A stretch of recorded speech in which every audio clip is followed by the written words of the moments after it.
Hello, everyone. This is Anish Verma, and you are listening to the Empower Your Mind for Success podcast. Today marks the beginning of week two, the journey, the second week of my podcast journey. And I wanted to continue the discussion and piggyback on all the topics that we have discussed so far in week one. But before I do that, I wanted to kind of set the context under which I'm doing these podcasts. Ideally, these podcasts are for people who want to build their own businesses. It could be an online business and offline business, doesn't matter.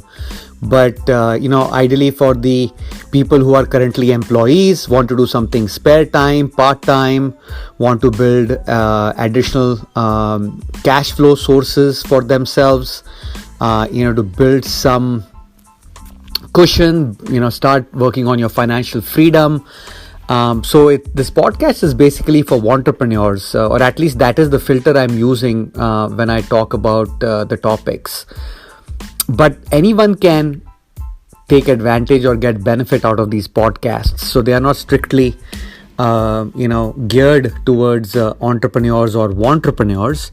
But that is the context that I am publishing these podcasts under. So today I wanted to talk a little bit about the employee's mindset. When I was struggling with my businesses about 4-5 years ago, I did not realize why I was, failing one after the other. After the fifth business failure, I knew I had to do something different, and I had my aha moment when I realized that there was nothing wrong with the businesses I tried or the people who got me into those businesses. It was me who was the variable. Those businesses worked for others, they just didn't work for me. And there were several reasons for that, but the bottom line is I was the variable. And I knew I'm smart, I'm talented, I'm educated, I'm a great employee, or at least I was in the top 1% in my company, so business should be a no-brainer. But the truth was far from my understanding. The number one obstacle that is between you and your business is you. It's your mindset, your belief system, your thought process, your self-image, which is all you. I googled the first job or who invented the job, and Google came out with results that the first job interview was conducted in 1921 by Thomas Edison. He received hundreds of applications for his apprentice role, and he decided to conduct interviews as a process of elimination. You see, we didn't have jobs. The entire concept of a job is not more than 120 years old. Where people went to school or a university to learn a skill and then apply for a job. It has always been that people did their own businesses. I mean, if you think 200, 300, 400 years ago, people had their own farming business. Maybe they made shoes, clothes, food, iron, tools, utensils, right? I mean, heck, even the last names of people were based on the businesses that they had. Think about blacksmith, goldsmith, silversmith, smith in general, or the last names came from the villages that they were born in. So our entire heritage has been businesses and barter systems, and then eventually got into some kind of currency. But jobs are a new phenomenon. However, we have been shaped by the last few generations, and we are taught as we grow up that you go to a good school, get good grades, get into a great university, and then your life is all set because that will lead to a great job. And I think it was true for a large extent in the 50s, 60s, 70s, even in the 80s and early 90s, I would say. But things have changed significantly since. Technology is evolving at an unprecedented rate that renders skills learnt in school irrelevant, obsolete. I mean, the IT industry took off during the Y2K timeframe. That's how the entire IT industry, the consulting industry, came about. So if you think about jobs, they're fairly new phenomenon, but businesses have existed for a long time. There's a huge history or a longer history for businesses. When people were doing their own businesses, and I am speculating here, right, and kind of using logical reasoning and trying to connect the dots. But when people ran their own businesses, farming was a very big business, and farming was dependent on rainfall, on soil conditions, on pests and pest control. So the income from a business was not always assured. You never knew how much money you would make. And when jobs came about, all the industrialists, the people who set up factories and plants decided that, if they could assure an income, to people, then people would come and join them and become their employees. And that's how the capitalist society began in history. So, people were assured of a fixed income, and then slowly and surely people were given benefits, medical benefits, retirement benefits, 401k benefits, pension benefits, and jobs became the in thing. And there was the entire industry that was built around jobs, where many more universities came about, and a lot of other specialized courses came about, and an entire ecosystem was built around jobs. But now, in this century, jobs are not safe, right? They are no more a security blanket that people are looking for, consistent wages, consistent medical insurance and benefits, right? That is not true anymore. So, living or creating a means to make money is not any more dependent on finding a good job or going to a great school. Don't get me wrong. Education is a very, very important part of our society today, and I think education is paramount, is very important foundation building block for all of us. So we all need to get a great education, but the connection between a great education and a great job and a great life doesn't exist anymore.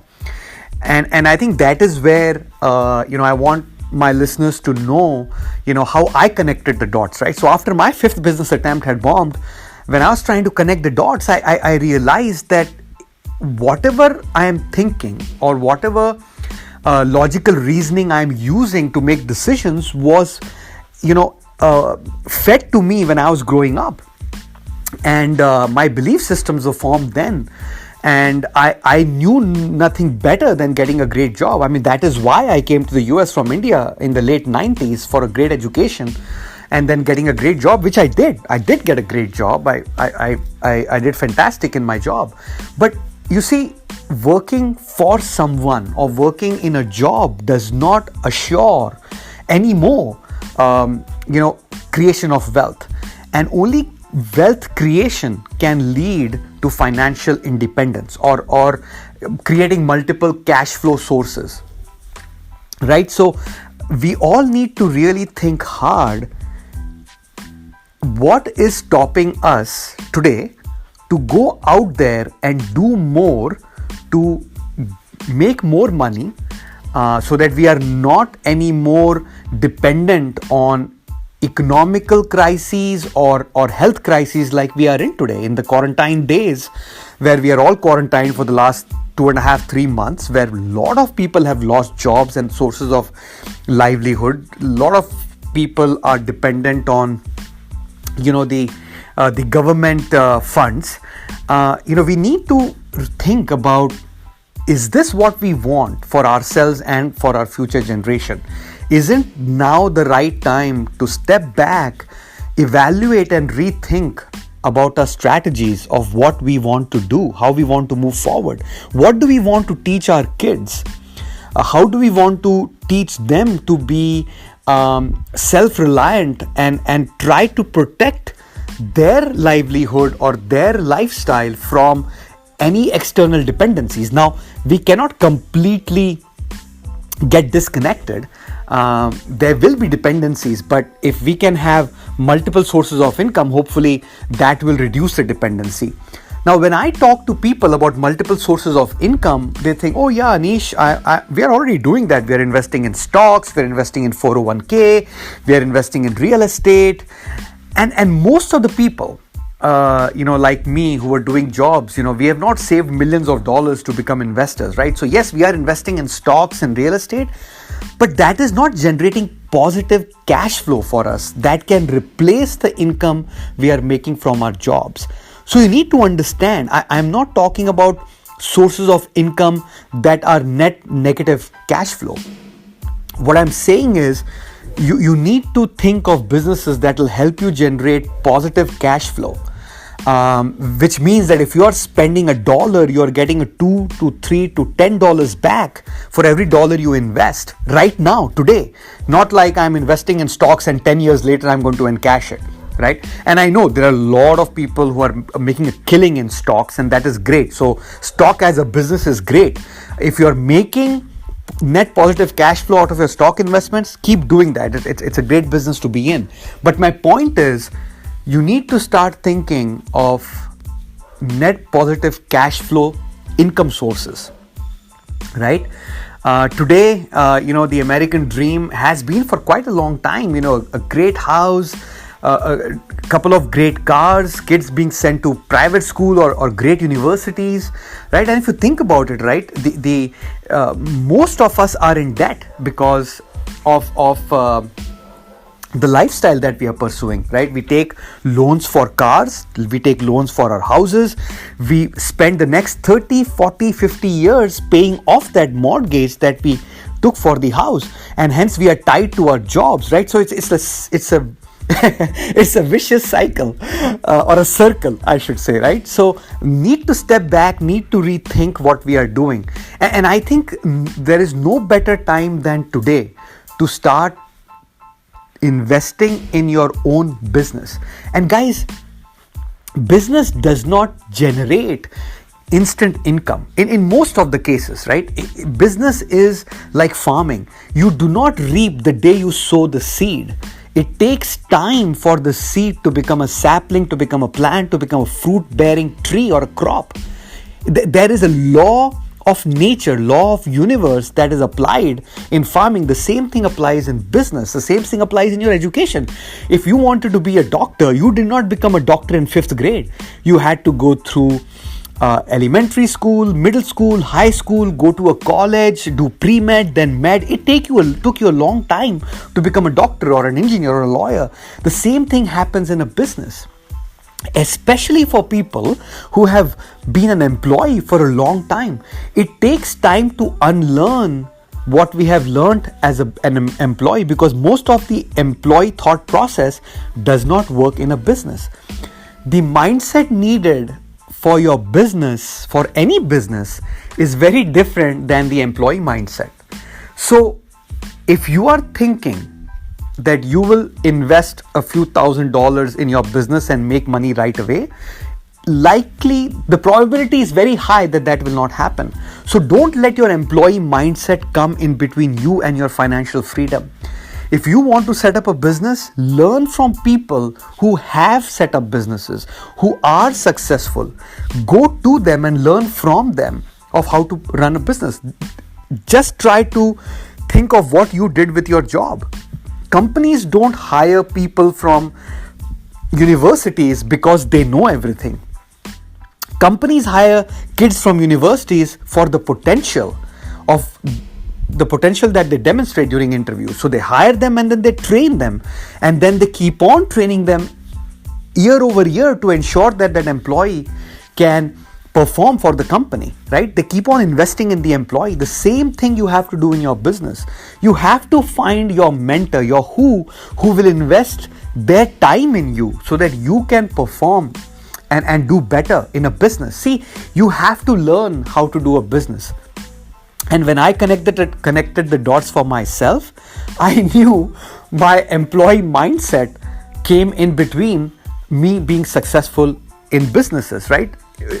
It's a very different mindset, a very different belief system, a very different success formula that are applied in being successful in a business, in entrepreneurship, right?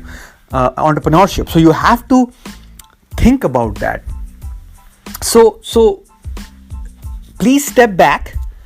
If you are an employee, if you are an entrepreneur, if you're coming up with great weekend plans but unable to execute on them, if you are an entrepreneur who has already launched his or her business and you need help, seek out for people in your industry, in your business area who could help you.